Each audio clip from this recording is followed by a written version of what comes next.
Je ne vais pas faire de publicité, mais l'information est tombée en Guinée à travers Guinée News. Personnellement, moi, je n'ai pas vu la vidéo de cette télévision libérienne.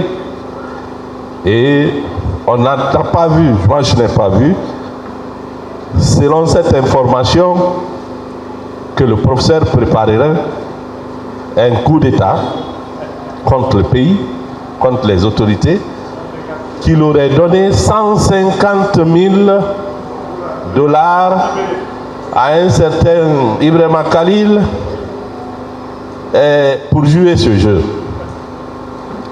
Si on pouvait être président avec 150 000 $,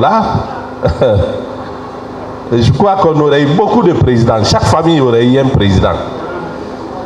C'est enfantin, c'est ridicule, c'est rabaissant pour la Guinée. Irréfléchi. Si cette information est venue du média d'État du Libéria, je serais aujourd'hui ministre de l'information du Libéria, je démets et j'emprisonne le directeur de la radio nationale télévision libérienne. Parce qu'il est irréfléchi, il est incompétent et c'est un semeur de troubles.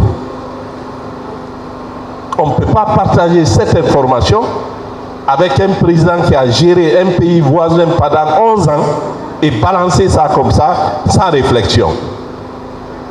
C'est grave. Et c'est ça l'inconvénient de mettre des incompétents à la place qu'ils ne méritent pas. C'est ça. Mais,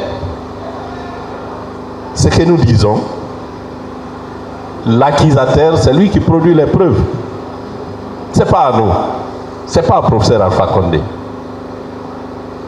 Depuis qu'il a fait le discours de quelques secondes, la panique est à la maison. Les souris, les chats, les chiens, tout le monde est paniqué. Mais qu'on laisse le professeur Alpha Condé en paix. C'est au moins ce petit respect d'avoir été un président de la République élu, que la majorité de la population a élu à 2 reprises pendant la 3e République et à une République, à une majorité écrasante pendant la 4e République, que certains qualifient par méconnaissance de 3e mandat. Donc, pour vous dire que ce qui se propage, c'est une campagne de diffamation qu'il ne faut pas en tenir compte, c'est des mensonges, c'est des allégations. Le professeur a toujours dit, il n'a pas cherché, il ne cherchera pas le pouvoir pour venir gouverner les cimetières. Aujourd'hui, à travers son âge, il a atteint l'âge de la sagesse. C'est des personnes comme ça que l'historien, le sociologue Amadou Ampateba a appelé des bibliothèques en Afrique. Il a bien étudié, il a bien géré et il a l'âge. Mais je vous dis toujours, il y a des enfants, de par leur action, de 80 ans, de 90 ans. Je vais revenir à un qui est dans ce cadre-là. Il a plus de 80 ans, mais il réfléchit comme un enfant de 15 ans. Faisons un rappel historique sur les accusations contre le professeur Alpha Condé.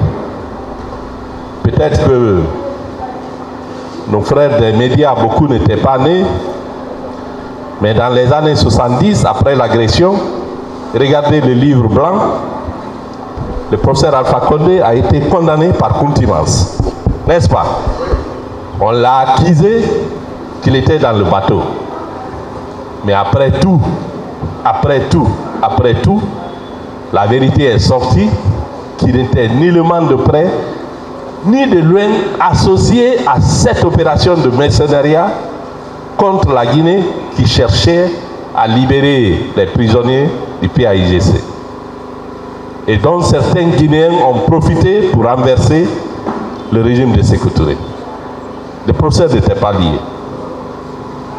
Première accusation, ça c'est tombé à l'eau après.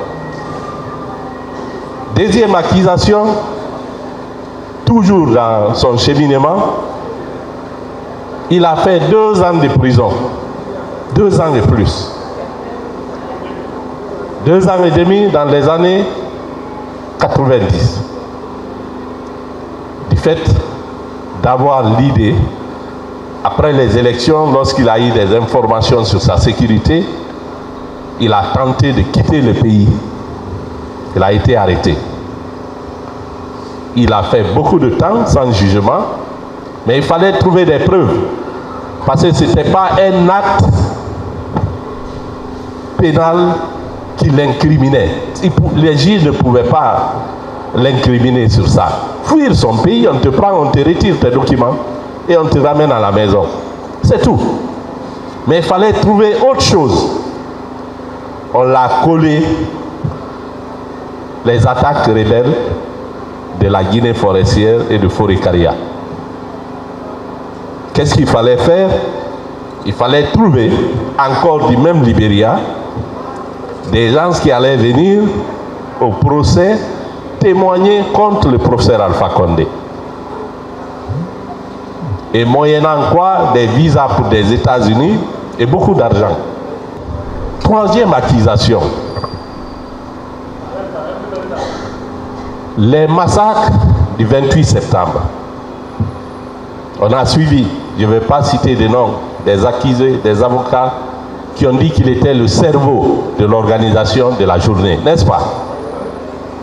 Tout a été dit sur lui pour lui mettre à mal avec une certaine population de la Guinée. Donc il a un grand électorat. Mais pour une fois, je remercie Baouri, le Premier ministre. Je le remercie parce que moi, quand quelqu'un dit la vérité, même si c'est dans une telle situation, il faut le remercier. Malgré tout, à son témoignage, il a dit que le professeur Alpha Condé n'était nullement lié à l'organisation de cette journée.